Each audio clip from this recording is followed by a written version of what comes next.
Hi, everybody. Welcome to the Punch Up Pod with Leila and Pat. We are so excited today to be joined by a friend of the show, Laura Fielding, who we've had on before, the Executive Director of Red Berets. Thanks for coming on again. And so happy to have Georgia Davenport of Cole, Washington. Hello. Hello. I want to make sure Operations Director for and founder of Whole Washington. We are so excited to have you guys both here today, and welcome to our viewers. Hi. So we especially wanted you guys here. This week is a big week of reconciliation bill and infrastructure, and the Democratic Party proving its worth to the people who got out there and stood in line and voted for them, and who overwhelmingly support Medicare for All. So we wanted to talk to you both about your efforts to help make that happen in our country. Yeah, thank you both for being here so much. And didn't mean to cut you off, Georgia, but we obviously are all wearing red berets. So maybe we should explain that with Laura Fielding of Red Berets. Laura has a fantastic project that we should all be supporting, raising money for Whole Washington and the fight for Medicare for All. Laura, why don't you tell us about what you've done with Red Berets?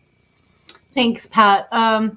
Yeah, that was a really good summing up of it. It's a symbol of solidarity. We've been working with Whole Washington on a solidarity strategy for nearly 4 years, not quite as long for Red Berets, but since fall of 2017, actually. And I really learned a lot of who I am as an organizer and kind of the philosophy of things from the early organizers of Whole Washington, who I was really fortunate to meet. So, with the Red Berets, we're crafting them. Some of the people are crafting them.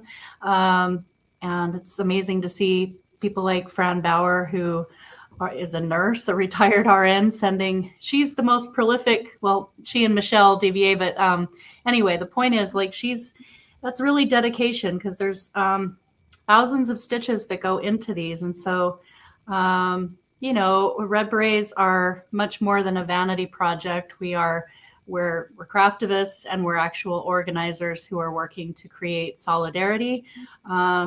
For far too long, the single payer Medicare for All movement has been siloed. Gatekeeping has been a big piece of keeping people in their silos. You're doing state organizing over there. This is national over here. And so, I've really learned from Georgia and from other organizers of Whole Washington that, it doesn't actually have to be that way. We're all working all of the time. And obviously national improved Medicare for All is our goal. And so with the crafting of it, I just thought, let's craft these, because everybody that's getting out on every level, if it's sharing posts, if it's making donations, if it's organizing completely independently of any party, supporting efforts like Whole Washington or Maine Action, New York Health Act, any of these wonderful state payer things, all of these organizers that are growing community and raising awareness for the need for healthcare justice and national improved Medicare for All, they all deserve our respect, and we need people to join us. So as far as we're concerned, the debate on that is over. And this is just a creative way, as you can see, both of you have. It's just it's a symbol that can be just fine on its own, and then you can also, put you could put a candidate button on there. You could put a general strike button on there. You could just put a Medicare for All button. You can bring different organizations who are working as wonderful coalition partners on this cause together by wearing several. Okay. And if you want to order one, you can go to wholewashington.org or Red Berets Medicare for All. Do that. Thank Please. you. And I just want to say, mine looks amazing. It doesn't look as amazing with headphones on it. I haven't figured out how to wear headphones and rock it the right way, but I love it. It's wool, and it's perfect. So thank you so much. Yeah. Pat, you look really nice. You look wonderful. You do. You look good. I just want to add that when Laura came to me when we met for the first time in a coffee shop in Des Moines, Washington, with this idea, I thought it was so amazing and just a generous thing to start in the first place, because she does this and the other crafters do this from the goodness of their own hearts. They're not making money doing this. And also, I was a little disappointed with some of the visualization that came out of some of the early women's marches that just seemed not issue-based. And I think I'm a very issue-based sort of organizer. So when Laura said, this is something people can wear to represent that they support Medicare for all, I just thought that was just completely brilliant. Hear, hear. I agree. I'm trying so hard to not make jokes about the... Oh, I'm so sorry. I was just going to add that I never give that. It was just I don't know, a year and a half past that Georgia was like, I think it's really awesome that you're giving all of these away, Laura. But if you wanted to, because she sees people on social media always, how do I get one of these? And I didn't have a process for that. Right. So it was more about like, well, how do you make these available to people? So she said, we can raise some money for whole Washington, and totally, if you don't like that idea, let me know. And I was like, no, I really love that idea. And now there's people, sharing from Missouri. There's like the whole Washington Medicare for all Missouri contingent. And it's just really neat to see people in other states be able to get these. And Georgia has been the person who mails all of these out. So sorry, that was the final piece I wanted to say. Well, I love that. And just for anybody who doesn't know, do you guys want to let people know what Whole Washington is? What is that organization? Sure. Whole Washington was created in early 2017. I had been working on Initiative 735. And just for a little backstory there, I was really active with the 2016 Bernie Sanders presidential campaign. I ended up being a super volunteer for his campaign and drove Susan Sarandon and Danny Glover to the convention. So that was really exciting. But also, it hurt a lot what ended up happening during that primary. So I got really disenchanted, demoralized because of all of that. And so I found the initiative process, which really inspired me again to get involved, because it was direct democracy. It's not relying on one candidate who's up against a whole system that wants to, make sure that these issues don't pass. It's you collect the signatures, you get on the ballot, and if the people want it, they vote for it. So I worked for Initiative 735, which passed by 63% in 2016. And a group of us with 735 and volunteers with 735 started discussing what we wanted to do next. And we decided healthcare was probably it was the number one issue to all of us. I'm also very passionate about environmental issues, but healthcare was something that we really felt we could solve on the state level. So we formed Whole Washington in 2017. It's grown, it's huge. We have hundreds of volunteers across the state who've pledged to collect signatures. And in 2018, we actually did file and run an initiative and got over 100,000 signatures with a 100% volunteer effort. So we're really proud of that. We had hardly any money, which most initiatives need a ton of money to do to accomplish something like that. So that wasn't quite enough to make the ballot. And we've tried a few other times since to file an initiative and run an initiative, but COVID has just been getting in our way. So, but we do have a state bill. It's SB 5204. We actually have more co-sponsors this session, double the co-sponsors this session than we did last session. So that's really positive. So that's where we're kind of focusing right now, is getting a hearing for our Senate bill and getting it passed out of the Healthcare Committee, which unfortunately is chaired by a Democrat who takes a ton of money from for-profit insurance companies and pharmaceutical companies. So that's, a tough hill to climb, since she has ulterior motives for not letting the bill out of her committee. But so that's what I was going to say. So she is in charge. She is now your impediment to getting it to the floor.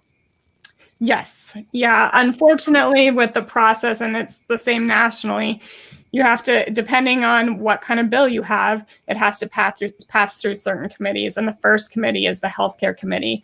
And Senator Annette Cleveland in the 49th Legislative District here in Washington State, which is the Vancouver area, she has never let a legitimate, real piece of universal healthcare legislation out of her committee. She's passed studies, commissions, anything to give her. Does she purport to be in favor of Medicare for all, or does she pretend that she has a policy difference with that, or what's her, like, how does she defend that? There are new excuses every session. This last session was unions don't support it, even though the president of the Washington State Labor Council wrote an article in what's called The Stand, which is one of the union publications here in Washington State, saying that we need to take healthcare off the bargaining table and pass a Medicare for all system. So clearly that's just cover. Right.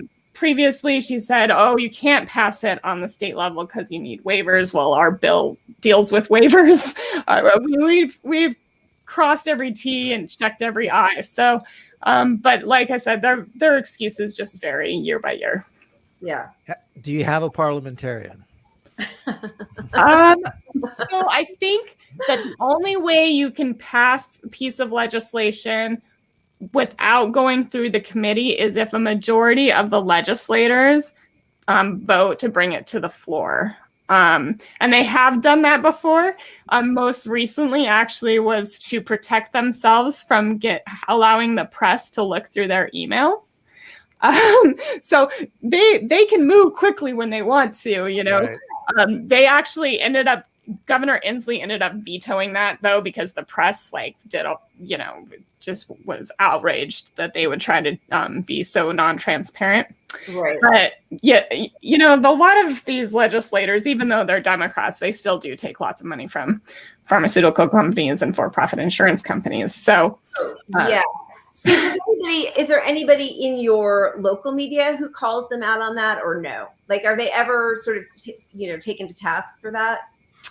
Well, we personally, as an organization, have written so many letters to the editor. We have a letters to the editor team where we call out Senator Annette Cleveland and Representative Eileen Cody very often. Actually, last year during the session, we had some of our amazing volunteers, Leah and Steve Perkle. They wrote a letter to the, I don't remember the name of the paper right now off the top of my head, but it's the Vancouver paper. Okay. And calling out Annette Cleveland for not passing this legislation.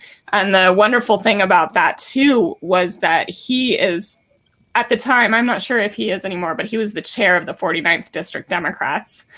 And she was the state committee representative for the 49th District Democrats. So we do have people, amazing volunteers like them, who are calling out these representatives, their own representatives, even though they're part of the state party, right, for not passing this legislation.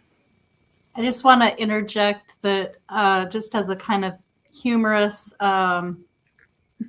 side note that's connected there is that recently the 49th LD Democrats, because of Leah and Steve Perkle and some of the local activists, they did endorse Whole Washington. And actually, Senator Cleveland, I don't know why I find this so funny.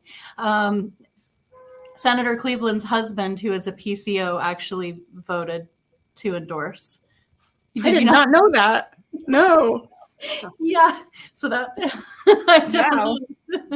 Well, yeah, I think that's funny. I was just going to say, it really is wild. And I think ultimately the direct action is going to be the way. I mean, because, you know, we've got how many examples now of states gaining the support of their representatives on paper, at least. Like California, we had, it's been so long, but I think it was SB 452. We never look up the number, but yes. Yeah, it's got 3 digits, but it was the state version of Medicare for all here. And we ran pressure campaigns and got our legislatures to agree to vote for it. So of course they tabled the bill. It's a precursor to the parliamentarian issue they're doing now.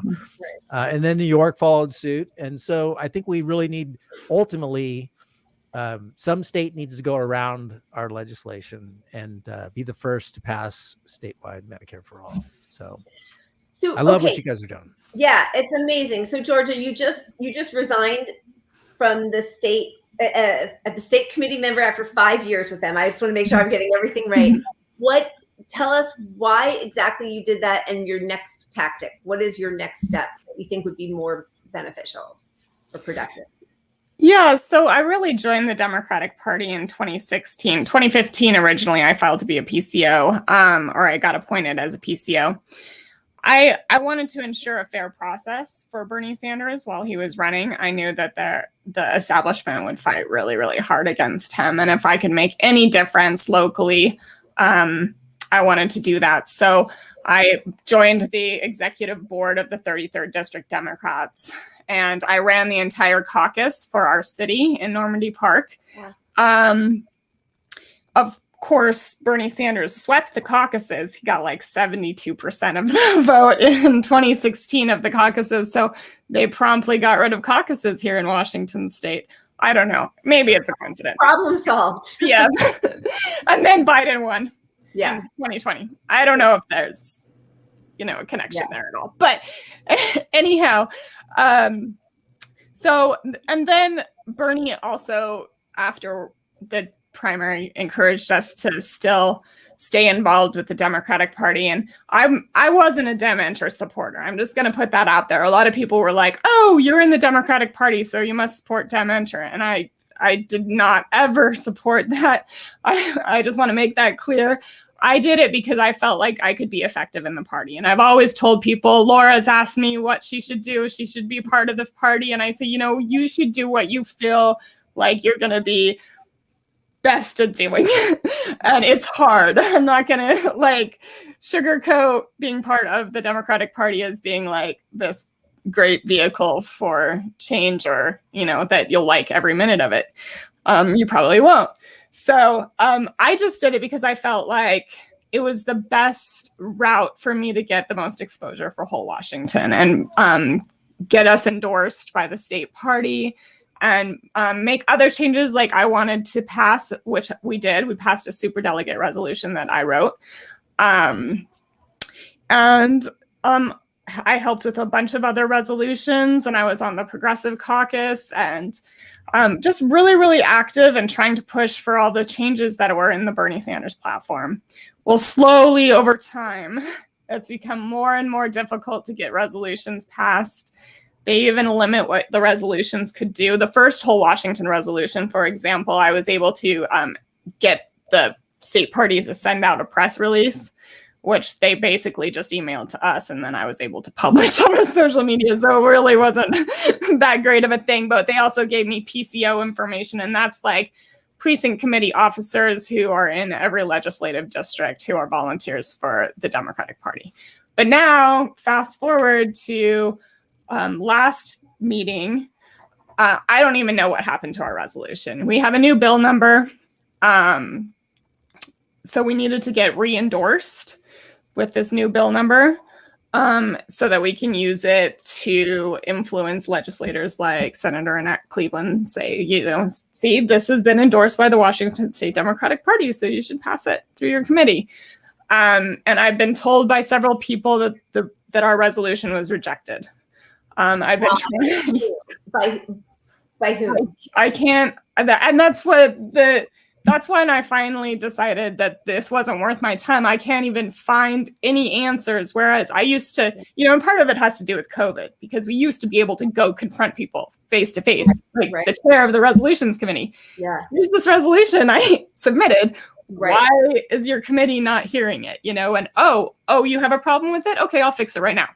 And then, but I can't. You don't have that kind of access to go. No, not even as a state committee member. I feel like I don't even know how to get these questions answered at this point. And it's really just gotten to the point where it's not the best use of my time. It feels like we're given a lot of busy work. I mean, even just by changing the number or the title, then you have to do the whole campaign again to get people aware of it. So you just resigned. And how was that met? How did they respond to you? I haven't really heard much from the state party. I think they're just ignoring me and hoping I'll go away. That's their general MO when it comes to progressives. But I've gotten a lot of support from people who are saying, we understand. We've seen you working really, really hard, and I'm not really getting anywhere, just spinning my wheels. And in the last few years, I've really, like I said, with initiatives, I've come to the conclusion that we can't just rely on electoralism. We're not going to just vote one person in and all of a sudden they're going to be able to get Medicare for all. Right. We have to pressure from outside. I feel like outside pressure is way more effective than trying to work within any sort of political party. And I've always been very supportive of third parties, but still at the same time, I really feel like it's all about the movements. I mean, Nixon, he ended up passing some of the most progressive legislation. He was horrible, yeah. But there was movement to get him to pass the EPA and strong workers protection. Yeah. So I feel like when we focus on these things like Dementor, reforming political parties, instead of saying, here's this politician who's doing the wrong thing, let's all show up outside of their office and make sure they know that we're going to hold them accountable. That's way more powerful than spending 2 to 4 hours a month in these local Democratic Party organizations arguing about where you're going to have the holiday party. I'm serious. That's what happens. Or where you're going to put semicolons in the bylaws. Yeah. That sucks the energy out of organizers. Yeah. And to me, it's always, that's an election away. It's saying we can't do it now. Mm-hmm. Where if we're in their face now, we force them to put something on the table and keep progressing. And just dim entering and electing one more progressive is just buying them time every time in my experience. So just, for people who are sort of new to what direct action means in this regard, when you do show up outside of somebody's home who refuses to bring something out of committee, oh my God, that's my kid calling me in the middle. Why would I turn my phone off when we're live? That's, but the threat is the threat then on one level does have to be an electoral threat. Like we're going to challenge you. We're going to primary you from the left or from, is that the tactic? Is that sort of like if you continue down that path, that is the threat, right? Of the direct action? I think that can be part of it, but I think they're actually even more scared of just seeing their names in a newspaper or in the media. I feel like that really the most response we've ever gotten, reaction I should say, we've ever gotten from Senator Annette Cleveland was when that article was published in the that Vancouver newspaper. And similarly, like if you read Wendell Potter's book, he's the whistleblower from Cigna. He talks about when they would take action and resolve an issue with an insurance claim was when they got their names in the media. So I feel like that is really, like, in my mind, the number one tactic to pressure some of these legislators, but also marching in front. And part of the marching thing and the protest thing is to get media attention on, and that's encouraging because it's just so much more immediate than like, oh, we're going to threaten you as somebody who has any sort of real possibility of actually taking their seat. So that is. And how is your local media? Do you feel, how hard is it for you all to pressure them to show up to your events? Well, we have gotten a lot of good media in Seattle. But I think the main tactic that has been the most successful for us is our letters to the editor. We get one published almost every week. We just got one published in the Kitsap Sun.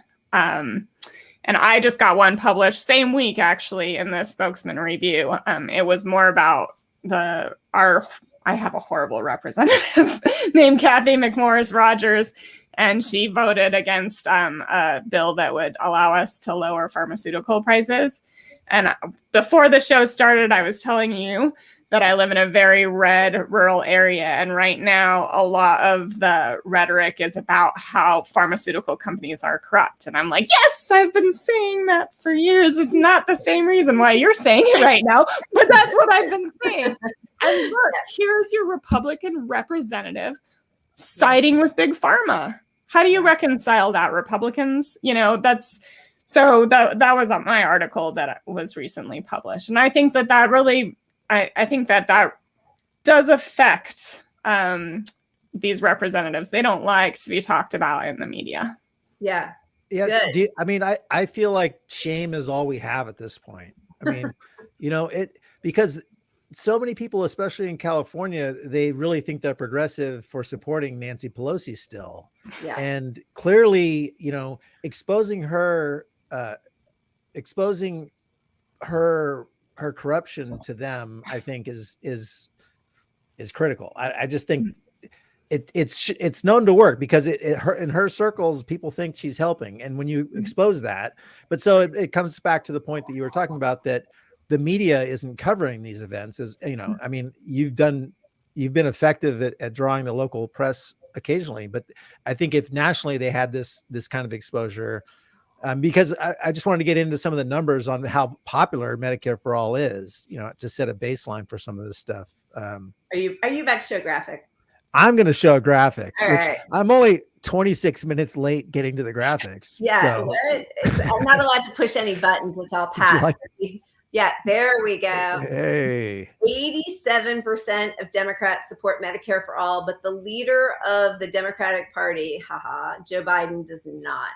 I think that's the thing, is that when people talk about like getting, we need to get more support. We have the support of people across this whole country, Democrats, Republicans, independents.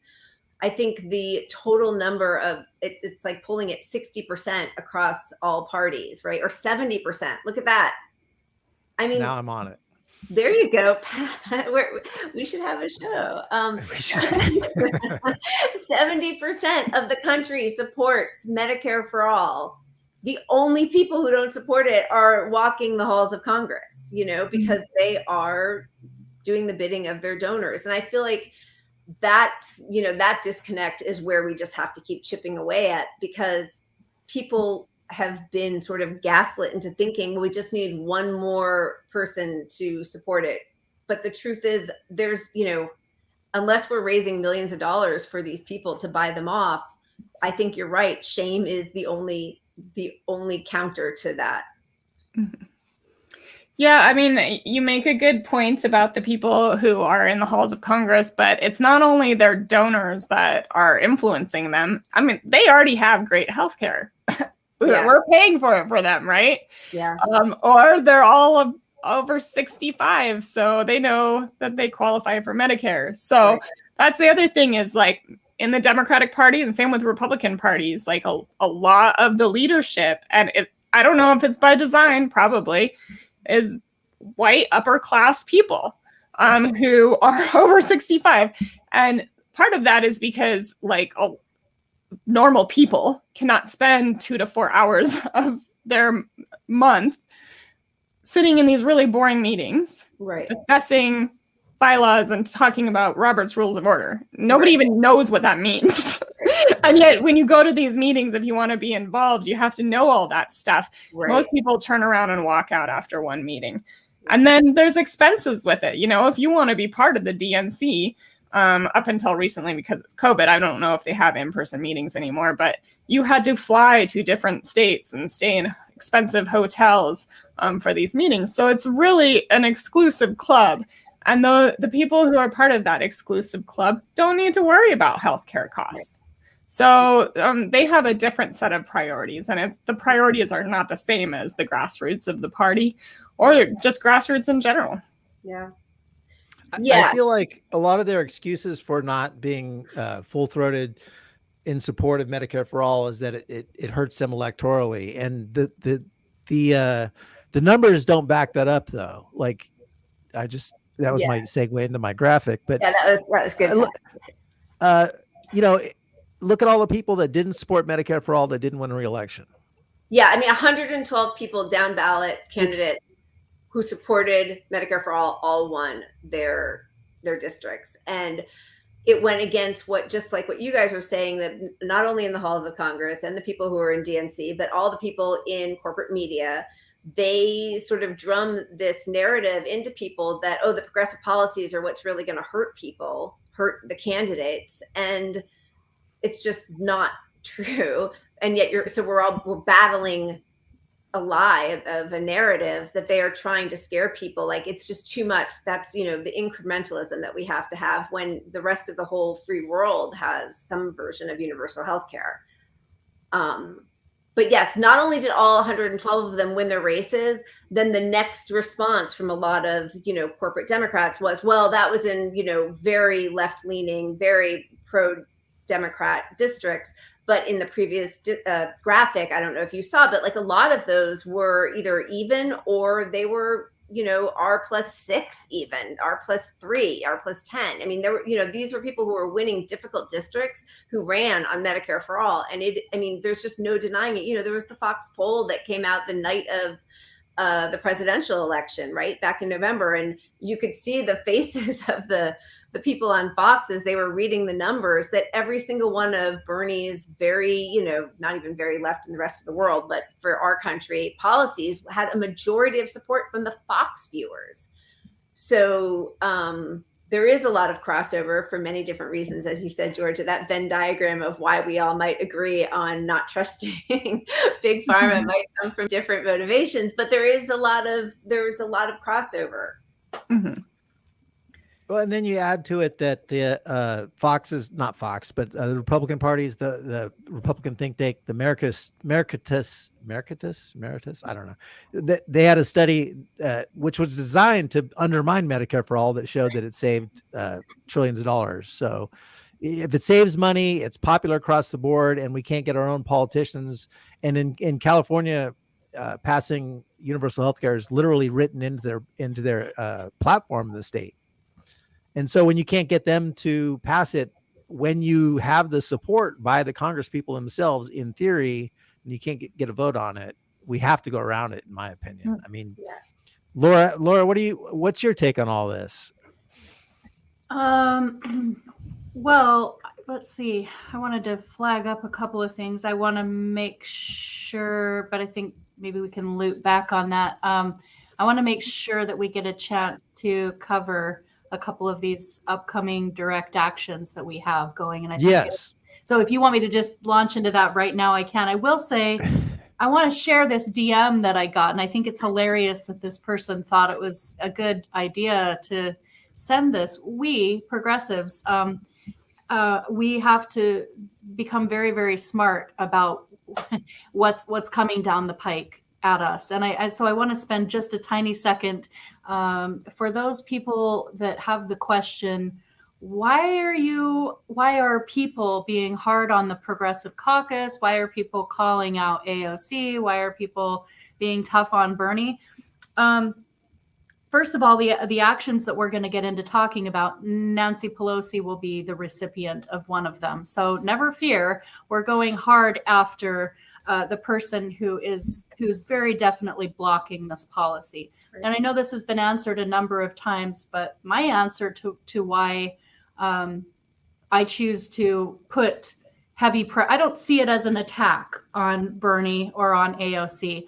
I see it as our job as the very most awake and hardline Medicare for all activists, is that we're there to provide the thrust or the push or the support. I don't think Bernie, I don't know, I'm not here to, it's not my job to wonder what it is that they're thinking or feeling behind the scenes. If I were them, I would be saying, thank you, grassroots. This is exactly what we need you to do. Keep coming at me. Keep coming at me with this shit, because this is how I'm going to show, this is how that we demonstrate that we have a pissed off electorate right now. Don't go soft on me. That's ridiculous. So you could get really fired up. It shows where the people are. It shows where the people are. Now, and then you have all different voices. You have people who are willing to put it out there a little bit nicely, people who are just over the top, like, we see what Bernie's job is right now. our job as activists is to keep pushing hard as hell for national improved Medicare for all. And sometimes that lines up and sometimes that doesn't feel good. Sometimes it has a little bit of an uncomfortable, like, oh, it's the, yes, I love the fact that Bernie called me personally and many, many others to activism. I also like to imagine that he, somewhere in there, he's got his job to do and his role to fill. I would certainly hope that he's looking at all this going, damn, look at this. We got the freaking political uprising.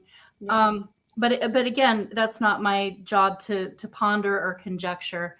I just know that if I was in that position, I would want to see the mad as hell, pissed off people with pitchforks out there having my back and having a critical tweet towards Bernie or AOC or Rep. Jayapal for still not endorsing whole Washington. That's not me attacking her. That's me saying, here's what's coming down the pike in a DM to us. You know, Christine Mann, Dr. Christine Mann, I guess she ran for Senate somewhere, but she's DM'd, or somebody with this account DM, saying, I've been fighting hard for policy reforms that will put patients over profits. I've teamed up with fellow physicians and we've launched Doctors in Politics, and we have already recruited 100 physicians to run for local office who will do just that. I'd love your support with this initiative so we can support these doctors. I respond, is this a single payer system, or is single payer Medicare for all part of this initiative? Yes, we believe healthcare is a human right. Well, look into it for yourselves. I did reach out to Chris Richards, Eclectic Radical, who was really, he stays really on top of these campaigns. And he was like, no, that's really for protecting the profit motive or the ACA. So do your own research on that. But I'm just saying, this is what's happening. They're lining up doctors and physicians to run for this sort of thing. And so if anyone, they're co-opting the language so that yes, if you don't absolutely, and they're willing to bold-face lie Yeah. in a DM to say, absolutely, we believe healthcare is a human right. Does this mean single payer? Yes. And it doesn't mean that. So look, we have to get really smart about it, and we need to be out there, and we need to be, we just need to be understanding that the people that Wendell Potter is blowing the whistle on, they are paid very, very well, and they are organizing.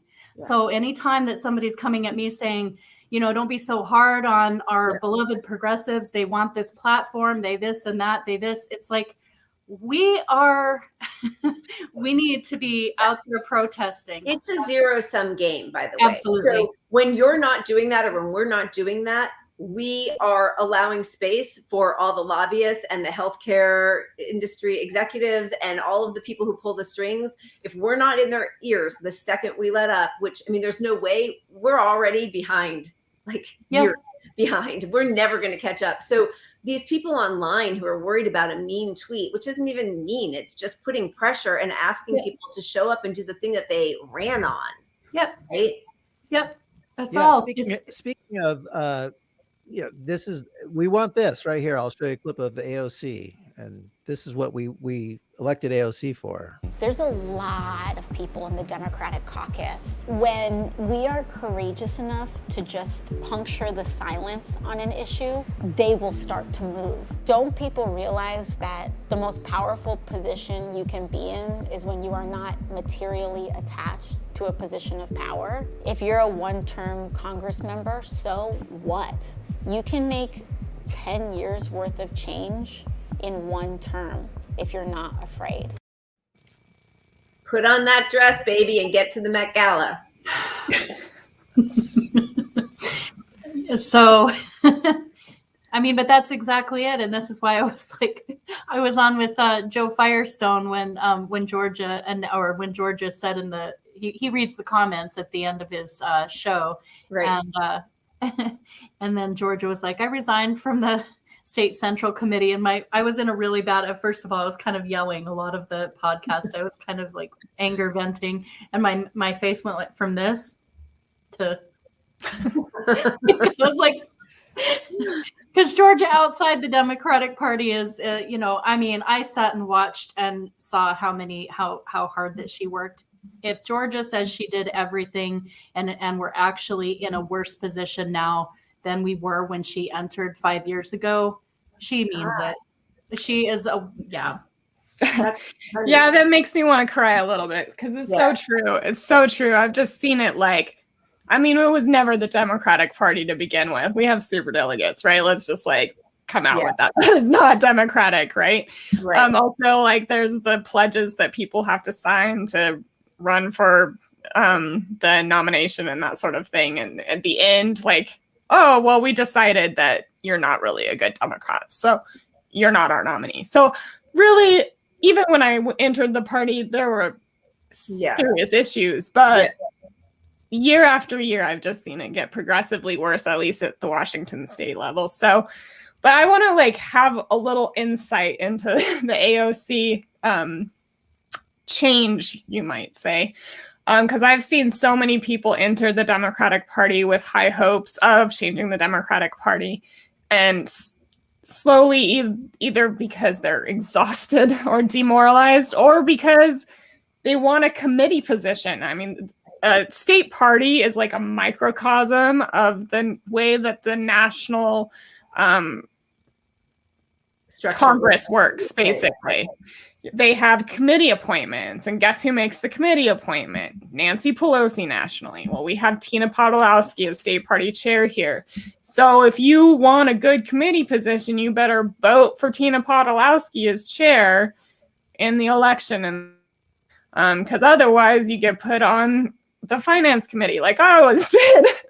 So you can tell I wasn't voting for her. So people would joke that it was the cleaning up trash on the side of the road committee for all the people she didn't really like. Right. So that's what happens. You get in the party, and I've said it before, you don't change the party changes you for whatever reason that is, whether it's just, in my case, I just got so tired of fighting. Everything was a fight. You were saying that Medicare for All is in the platform in California. It's in the platform here in Washington State. Can we get our senators to support it? No. We only have 2 of the congressional representatives here in Washington State, a progressive state, everybody says. Only 2 of our representatives have co-sponsored the bill, one of which is Representative Pramila Jayapal, the main sponsor, and the other one's Rep. Adam Smith, who, by the way, if it ever came onto the floor, I don't think he would vote for it. I think he just knows that he has had 2 very strong primary candidates running against him. Right now, it's Stephanie Yardo, I think is how you pronounce her last name. Amazing. Look her up. But yeah, I mean, I think that before that, he was like, but then Sarah Smith, who was in that movie. Knock down the house. Thank you. Sorry, I always want to say burn down the house. Me too. Either. So yeah, she was in that. As soon as she announced, all of a sudden Adam Smith's like, Medicare for all, yes, free student college, blah blah blah blah blah, and all these progressive things. He started calling himself a progressive. So, like you said, it is good to primary them. It does sometimes have an effect, especially if they're in a district where they think, oh, a progressive challenger could succeed. There are not very many districts like that, I feel like, where you can actually threaten one of these establishment Democrats, but it does work. It does succeed. So it is definitely a tactic you can use. Yeah, I mean, we all remember in 2019 when they trotted out 24, nominee or candidates for the nomination of the Democratic Party, and except for Joe Biden, they were all just as progressive as Bernie. Why is Bernie even running? He should sit this one out. And they were all for Medicare for all, and then slowly, they would strip away little bits, or there were qualifiers, or means testing, or I'm not really, or Medicare for all who won it, and it was all just a big scam because of course they weren't. And we know who, we have the list. Is that Pat? I just have to say, because I see the next graphic that's coming up. I did not know I was transitioning to that, and yet look at how in sync we are. That is the list of people taking, and I don't know if you can read it, I need my readers, but the pharmaceutical, the people in Congress who are taking money from big pharma and the healthcare insurance industry. And oh my God, I can't read it, but at the top of the list is, here I go, this is going to make everybody, is Joe Biden. What? Even more than Donald Trump? That's crazy. Not veto Joe. No. I mean, that's a sick list of people who are going to fight against the interests of our country and to everybody's detriment. And again, you know, if they could say one policy reason why they never can, or they'll say, oh, I don't want to have to wait in line, or it's not as good in Canada as you hear about. But you know what it isn't? It's not a third of the COVID deaths being blamed on lack of Medicare for all, or 68,000 people in a normal year. But what is that? We're at like, what, 250,000 people now. They're saying their lives could have been saved if we had some version of Medicare for all. And that is not enough in the middle of a global pandemic to get people to say, you know, to show some backbone and take a little less money from their big donors. Well, you've got the Build Back Better Act right now, for example. I mean, of course we should pass it at 3.5 million, but that's still paltry in the big picture. I mean, if it passes, here's what I mean. It has some strong elements, of course, but one of the big selling points is that for 9 million Americans, it saves $50 a month on health insurance. $50 a month on health insurance for 9 million people in a pandemic. That's a coupon. That is not meeting the moment at all. And to have this fight right now, you know, they pin it all on Manchin and Cinema, but that's, you know, so that the Democrats say, well, let's just elect, if we had one or two more Democrats, we wouldn't have this problem. But that's not true. You have the parliamentarian, you would have another person would become another Manchin or Cinema, because they're going to get so much, they're going to get overwhelmed with big pharma money to win their election. Someone at risk of losing their election in some seat in, I don't know, who knows, Iowa, they're going to lose their seat, but here's $3 million from big pharma that's going to get them elected. So now they become the next Cinema, and there's another one.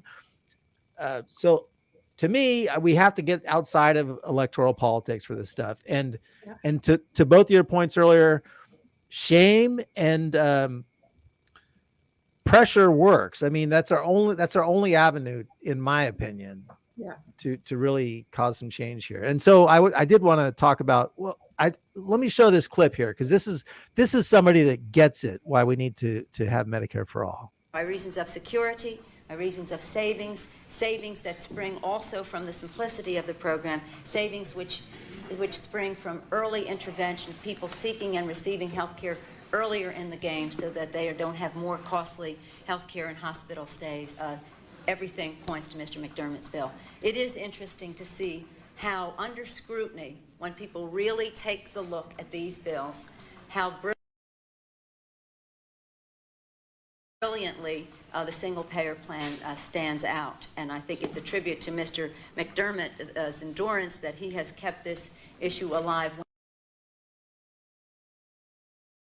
others did not think it was so, shall we say, inevitable. In any event, I hope that the committee, I join my colleagues in requesting from the committee the opportunity for this bill to be considered as a substitute under the rule. It has support in my community. It has support across the country. It has support in this Congress. I hope it does on this committee as well. Thank you, Mr. Chair. Thank you. Huh. I wonder what happened. I wonder what changed your mind. It's all about the Benjamins. Yeah. Here's the bill she said had support. I don't know, what was that, 1910? Whatever year that was, whenever they had color TVs, that was young Pelosi supporting the bill then and saying it had support in her district. And she's the Speaker of the House, and she won't bring it to a vote by now. So doesn't that alone make her the most ineffective leader on earth? It only how you judge being effective. If it's by getting yourself, you know, tens, hundreds of millions of dollars richer than you were when you first entered, she's been pretty effective for herself. Yeah. Okay. I mean, this demonstrates to me why we can't just put all of our chips on a candidate. If we just elect this one candidate, Right. they're going to make a difference.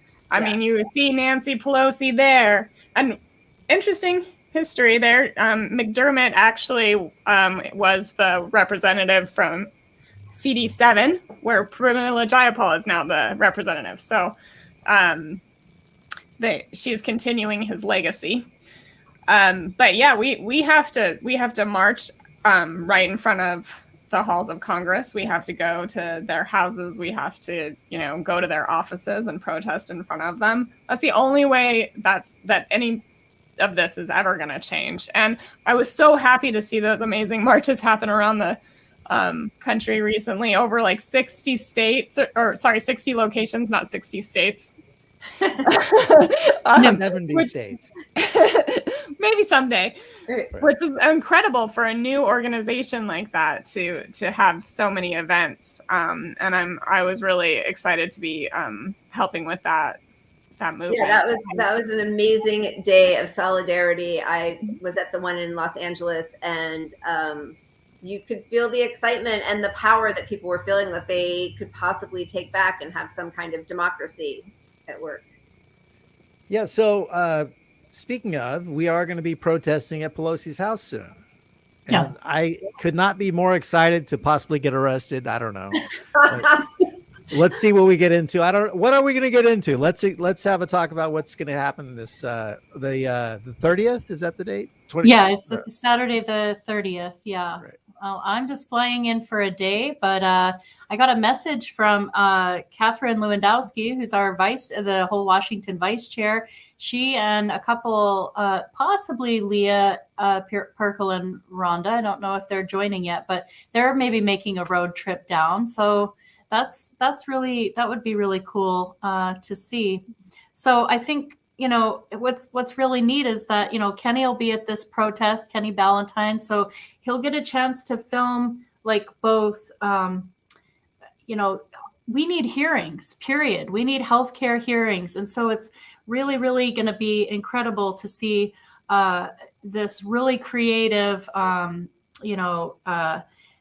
Day of the Dead, all of us wearing like funeral attire. They had, and I think that the March for Medicare for All, marchformedicareforall.org will be releasing some graphics and some more details. There is, if you go, I'm sure it's up on the website, like the Mobilize link to go ahead and sign up or volunteer or go to that event that's outside of Pelosi's house.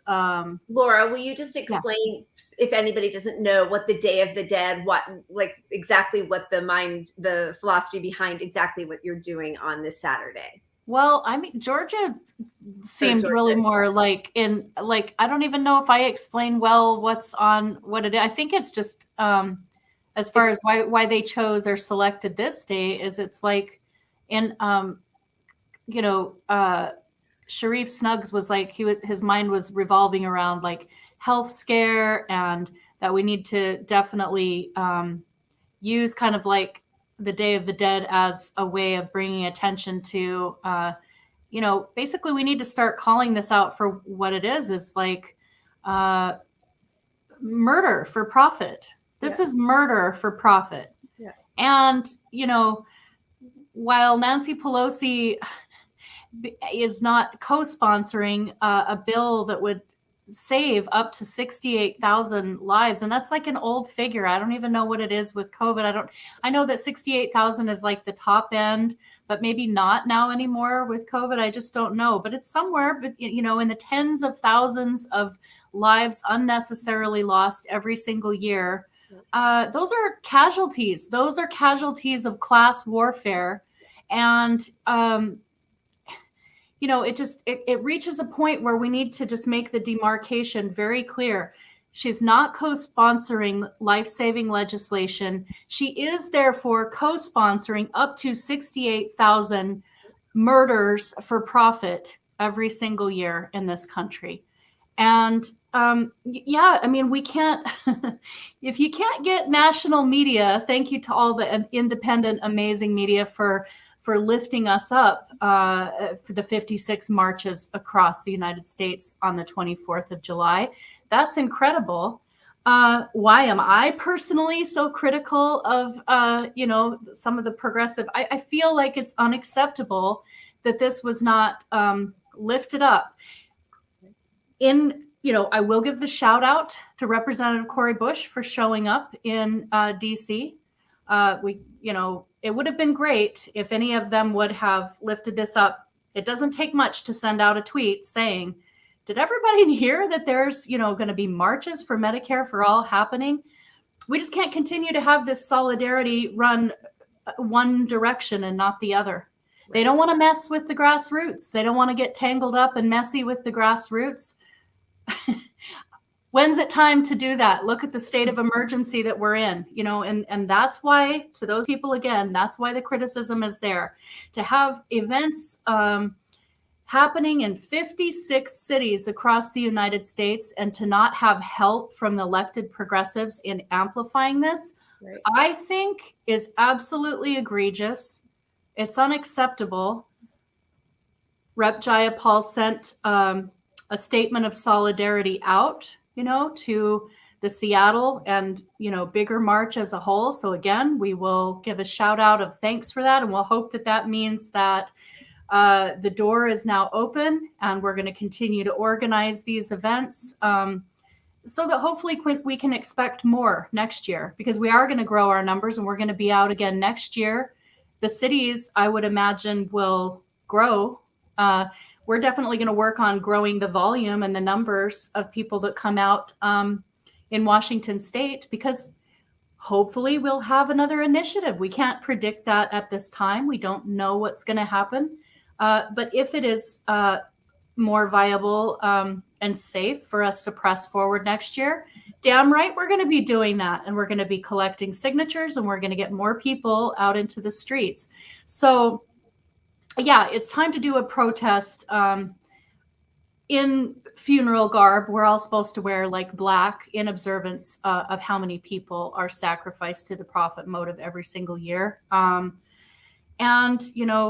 like Sharif Snuggs always says, we need that street heat. We have to, there's no other way to do it. What did he say in the recent healthcare strategy roundtable that we did that Kenny Ballantyne filmed? He said, and I won't get this quote exactly right, but it was something like, it's time to, my community is uncomfortable. So it's time for me to make you uncomfortable, you being the politician. Right. We're going to show up to your house. We're going to make you uncomfortable because our communities are uncomfortable. That's right. And so I have plane tickets, so I'm kind of hoping that I don't get arrested, but nevertheless, we are there to escalate things. We're there to protest peacefully, but we are there. We have a list of demands. And our demands definitely include hearings. Again, you can go to the Mobilize link for the exact list of demands at m4mforall.org. But it's absolutely egregious and ridiculous that we can't get, that we have so many co-sponsors for this legislation. We can't get public hearings. And Nancy Pelosi needs to be the recipient of an extreme pressure campaign. And then a month later, George is going to be coming out from Eastern Washington to Vancouver. We'll go down to Vancouver to Senator Annette Cleveland's district. And there we will be demanding a public hearing for Whole Washington's bill, SB 5204. So I like the fact that we have these two parallel strands of national hearing, right, always the demands for national. And then, everyone should be asking for hearings if they have state legislation. We just need to be heard. Right. Letters to the editor. We need to be heard. And so Scott Denoyer and his wife Anna, and then Emma, and also Fran Bauer from Florida, who's long been a supporter of the Red Berets in Whole Washington, they're coming out for this event in Vancouver. And Scott will also lead a candlelight vigil after the protest. We'll do a candlelight vigil again, kind of bringing the focus out a little bit more national again. in observance of all of these people that are sacrificed to the profit motive or are living under a bridge somewhere because they've had to declare medical bankruptcy. And I think it's great that we have these kind of different, and that's why the craftivism too. It's like we should be making it abundantly clear to everyone that there are different ways of participating. Pat and I and other people are going to be outside of Pelosi's house. We might get arrested, you know. We need these kind of really bold actions. And meanwhile, there might be some people watching this podcast who are either otherly abled or they just craft and they don't want to. It gives them incredible anxiety to go out and be in public places with people. They want Medicare for all. They need Medicare for all. They can pick up some knitting needles or a crochet hook or write letters to the editor or whatever. You know, I feel strategically that we need to be conveying to people, this is really, there's so many different ways of participating in this movement. And we want to show everything from really strong, like megaphone public shaming to, you know, all the other things in between. I love that, because you're right. Everybody has a different ability and different comfort zone. And, you know, like volunteering at my kids' schools, they always say time, treasure, or talent. You know, if you can do any one of those things. I love that you feel like letters to the editor have gotten a lot of, you know, eyes on them to put pressure on people. I love that you guys are showing up. I'm still hoping there's a way that I might be able to join you, but I don't want to say it out loud. But I love that you guys are showing up in person in front of that Gould's house. And yeah, I mean, putting pressure and the outside. And, you know, it is so frustrating that there are gatekeepers online or in the media who don't want us to put pressure on our representatives who are there because of us, whose salaries we pay for, and who ran on the very things that then they forget the second they get into their office. So, yeah. And I just want to say on that note, there's an army of disenfranchised volunteers that there's a network of them that is untapped right now. Yeah. And part of that is that people are still looking at leaders, you know, Bernie, AOs, they're waiting for them to be harnessed by them. And they're not in that role. And we just need to accept that. And, you know, even if you still support them entirely, are raising up from the ground and making this commotion makes them get on board at some level. Right. But it bolsters their case that the people are behind these issues and they must act. So don't wait for them to act. We need to find a way. I mean, to me, ultimately a general strike is the way, but we need to volunteer. We need to tap into these volunteers and find a way to do it. If you can, volunteer for Red Berets, support Whole Washington, get behind the March for Medicare for All stuff. Definitely Pelosi's house. I mean, I can't wait to, I don't know. I don't even want to know. I don't even know what I'm going to do yet, but I'm going to get in trouble somehow. That's my plan. Wear a mask, protect yourselves. Right. So I know we're at our hour. Is there any last things that you wanted to make sure that you get out to our audience? There was a question in the comments that I'm oh yeah. Are you able to go back and forth, or do you remember? Yeah. Rick Oz asked, can the Democratic Party be reformed from within? And I'm going to repeat, realistically, no. It is designed specifically to prevent that from happening. I think DNC elections are every 6 years. And in order to vote on the DNC, you have to be on the state committee. And in order to be on the state committee, you have to file for PCO and vote for the person who's going to be your state committee member. So the problem is that people who are in the grassroots don't have the time. It's a very privileged position to be in, to be able to be a state committee member, to be able to be a DNC member, to even participate for a long amount of time. And that's why, like, that is absolutely not the direction we should be in. We should be marching in the streets. That should be where we're focusing our energy, versus spending at the very least 6 years to significantly change the Democratic Party. Right. Laura, how many people will die in that time? You were saying almost 70,000 people a year? And I worked within the Democratic Party for 5 years. Well, 6 years, including being a PCO, 5 years as a state committee rep. And it has gotten worse. How much of that time could I have been spending organizing things that are effective? Yeah. So that's what I would highly encourage people who are still in the Democratic Party, who still have the mindset that that's the way to go, to maybe just take my words and hear them for a little bit, percolate on that, and then see how much time you can spend not spinning your wheels, doing something that will actually create change. Really, I just want to piggyback on that really quick to just say, also ask yourselves, if you are organizing within the Democratic Party, how willing are you, how free do you feel to be able to go out and protest that very same party? Can you go sit in on a state committee meeting or whatever, your county meeting? Can you be a part of that organization and then turn around and say, now I'm going to go protest? There are a few people who can do that, but I would say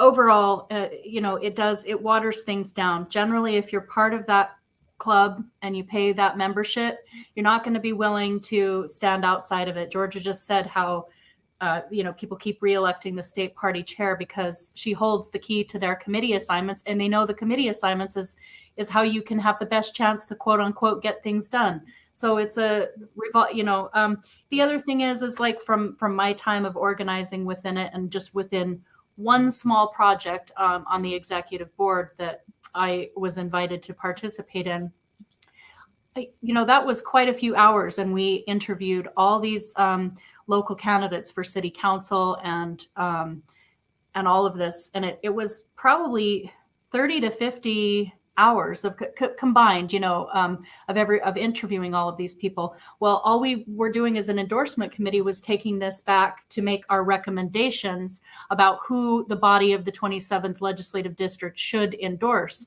based on all of these hours, of which people like myself were paying for childcare or asking for friends to do that, because my husband works nights. So this is the kind of stuff that working class people do to try to accommodate being part of that party. So after all of those hours, and again, this is like a tiny fraction of what Georgia has participated in and contributed in for years on end.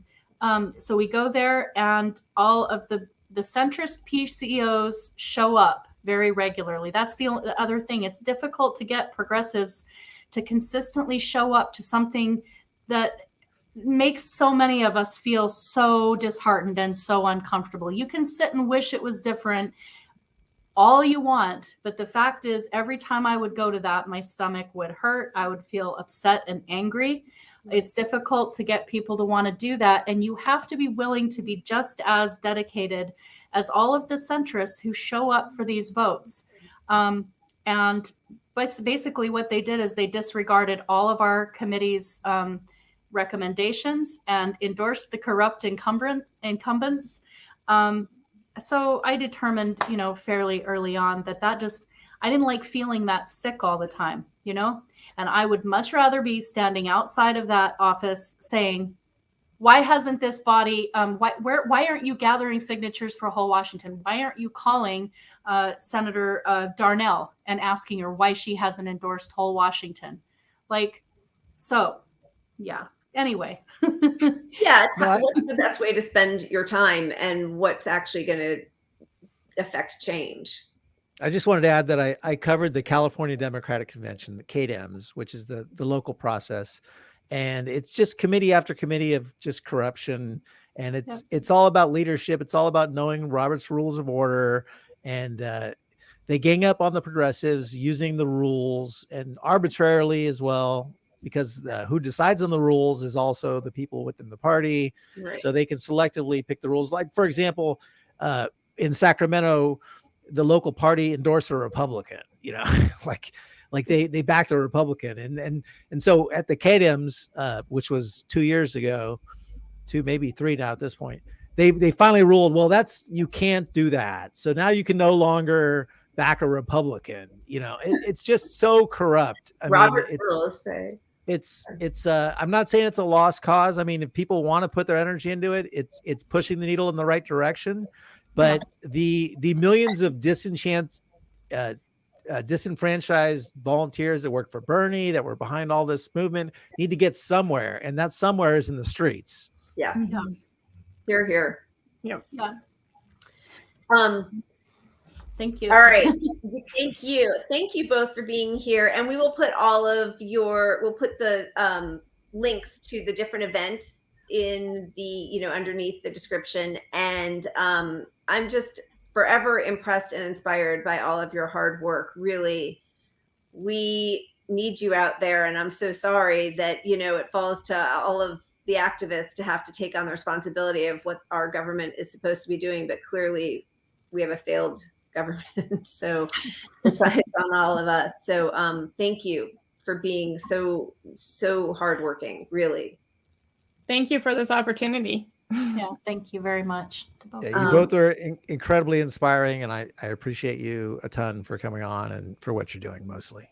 Yeah. And I will see you, Laura, on the 30th. Yeah. I'm We really get to hug it excited. out with masks. Awesome. See you soon.